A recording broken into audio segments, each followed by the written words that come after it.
नमस्कार प्रेक्षक हो.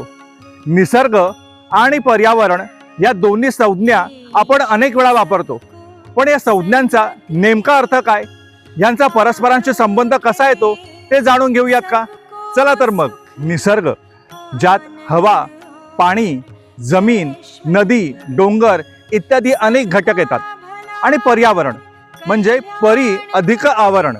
निसर्गाच्या परी जे आवरण आहे त्या आवरणाला पर्यावरण असं म्हणतात. मग हे आवरण नेमकं कसलं आहे? तर ह्या सर्व घटकात एकसूत्रबद्धपणे पद्धतशीर व्यवस्थेचं आवरण. आपण आता हे उदाहरणांच्या माध्यमातून समजून घेऊयात.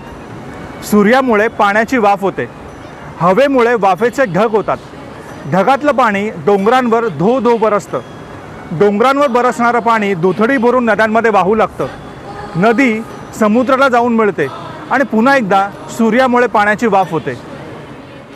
तर हे सगळं कसं काम करतं? तर निसर्ग नियमांसहित स्वयंचलित, स्वयंनियंत्रित, नैसर्गिक पद्धतशीर व्यवस्थेने. आणि ही व्यवस्था म्हणजे संपूर्ण चराचर सृष्टीचा पायाच, अर्थात फाउंडेशनच. मग असंच फाउंडेशन मानवी आयुष्यात कार्यरत असतं का? तर हो. तन, मन आणि धन या घटकांच्या माध्यमातून. तन, मन आणि धन या तिन्ही घटकांचा परस्परांशी असणारा संबंध म्हणजे सुंदर अशी व्यवस्था.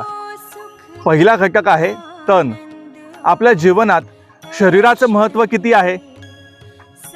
दुसरा घटक आहे मन.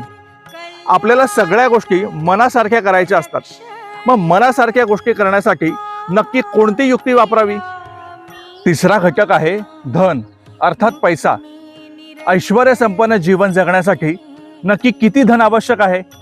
या सर्व प्रश्नांची तुम्हाला उत्तरं हवी आहेत का? चला तर प्रेक्षक हो, जीवन विद्या मिशन ज्ञान साधना केंद्र डोंबिवली आपल्यासाठी घेऊन आलंय जीवन विद्या तत्वज्ञानाची ओळख करून देणारा स्वानंद योग भाग 1 अर्थात फाउंडेशन कोर्स. कधी? आपल्याला सोयीस्कर अशा रविवारी 14 जून 2026 रोजी सकाळी 9 ते दुपारी 1 वाजेपर्यंत. कुठे? डोंबिवली पूर्वेला तो सर्वेश हॉल आहे ना, त्याच्या दुसऱ्या मजल्यावर. हा कोर्स का करायचा? तर तुमचा उत्कर्ष तुमच्या हाताने तुम्हाला साध्य करायचा आहे ना.